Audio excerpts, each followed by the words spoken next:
There's a myth that saturated fat is good for you. Most of the folks in the paleo and keto communities think that the more saturated fat that you eat, the better. In fact, this was first posited as the cause of heart disease back in the 1950s by a very famous nutrition researcher from the University of Minnesota by the name of Ancel Keys. He published a very famous study called the 7 Countries Study that purported that animal fat, the more saturated fat that people ate, the higher their risk of heart disease. Now, he presented his findings to the World Health Organization, and the World Health Organization believed what he said. And so the low-fat movement came about. Now, I've looked at Ancel Keys, all of his studies. I looked at them over and over again. And interestingly enough, Ancel Keys is tied for the longest living nutritionist on record. And Ancel Keys, I've had the pleasure of interviewing his housekeeper, ate huge amounts of olive oil. Now, olive oil is not a saturated fat. But what happened with Ancel Keys was people took his data and they thought he was demonizing fat.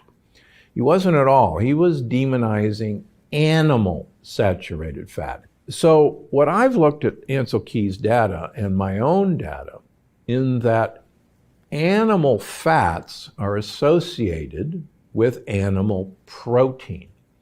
And it was actually the animal protein that was the big mischief maker in the animal fat, the saturated fat hypothesis.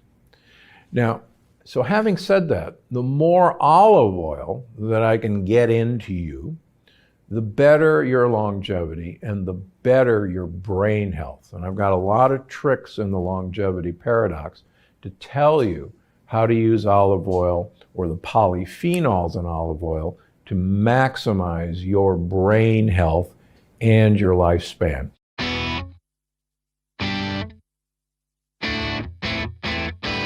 The idea that you should be cramming down the bacon or the sausages or the really marbled meat in a paleo or a ketogenic diet is quite frankly detrimental long term. It turns out that animal protein, and it doesn't matter if the animal's a fish, it doesn't matter if the animal's an egg, if it doesn't matter if it's cheese, animal proteins absolutely cause you to age quicker, and absolutely in the case of beef, lamb, and pork, increase your risk of developing cancers. One of the interesting things about the blue zones, and I'm actually the only nutritionist who has actually spent most of their career living in a blue zone, and that's Loma Linda, California. And I can tell you that the unifying principles of the blue zones, in other words, what their diets all share, is not the common things that you're told about. All the blue zones do not eat whole grains. All the blue zones do not eat beans. That's a myth. In fact, that is not a unifying feature of the blue zones. And as I talk about in the longevity paradox, the whole grains that some of the blue zones eat and the beans that some of the blue zones eat are actually a negative part of their diet that's overcome by other very positive parts of their diet, including generous use of olive oil in 3 of the blue zones. But the unifying feature of the blue zones, which was common to Loma Linda, it's common to Sardinia, it's common to Crete, it's common to Acciaroli, it's common to Kitovans, is very, very little animal protein. That's actually the uniting factor. And as I talk about in the longevity paradox, one of my colleagues, Gary Frazier from Loma Linda, has shown that the vegan Adventists are actually the longest lived of all of the long-lived Adventists. And again, the unifying feature of all the blue zones is not the grains and beans. It's actually limited animal protein. Does that mean you have to give it up? No. In fact, I'm going to give you a bunch of tricks in the book on how to have your cake and eat it too. In this case, how to have your meat and eat it too.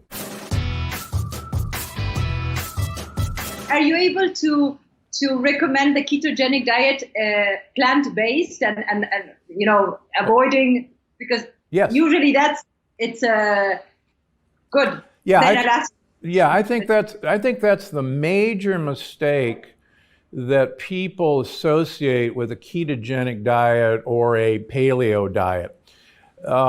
These are all variations of basically the Atkins diet.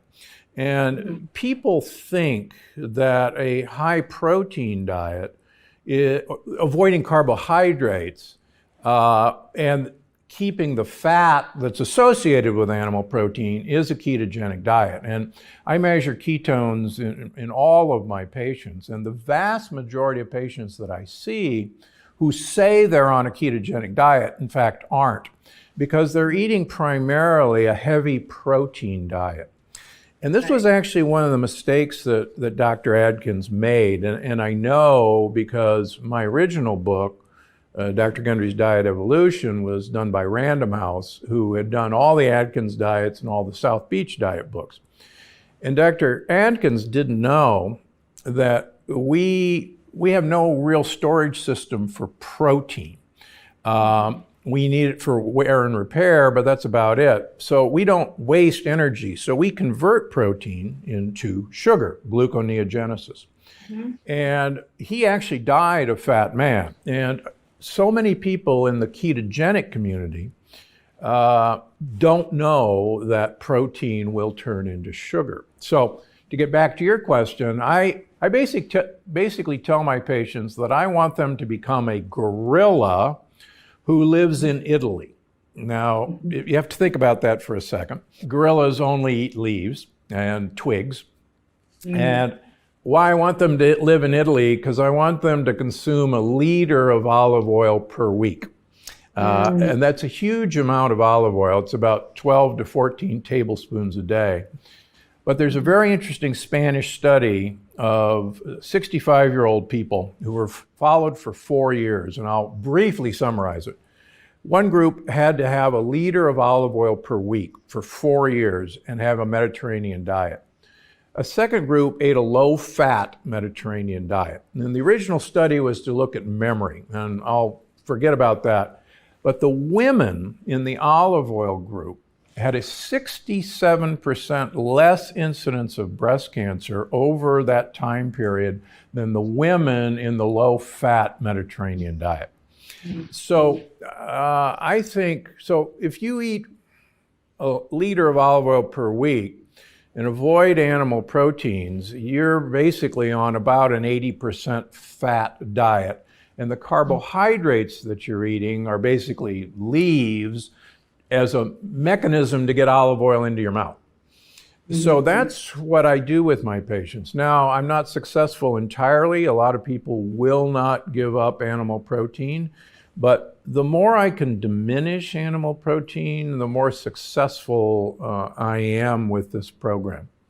And among other things, what I want to do is get the gut bacteria participating in educating the immune system.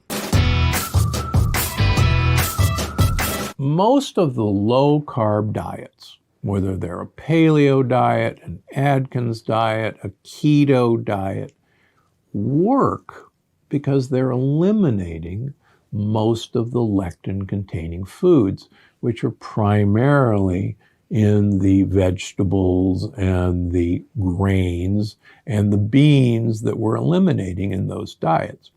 So there wasn't anything miraculous about the high protein or the high fat diet. It was actually what was miraculous was the lectin elimination that they didn't talk about because they actually didn't know that that's why they worked. In fact, when my first book, Dr. Gundry's Diet Evolution, was bought by Random House 11 years ago now, they had done all the Atkins diets and all the South Beach diets. And I had figured out what was wrong with those diets. And one of the things that was common in both those diets is you eliminated grains and beans from phase 1. After phase 1, you reintroduced grains and beans, and invariably people gained weight. So the answer was, well, go back to phase 1, where you eliminate grains and beans. And it didn't click in any of the editors' minds that the reason you had to go back to phase 1 was not to be low carb again, but to get rid of the lectin-containing foods that were the grains and beans. So that was one of the observations that I made that such a successful book.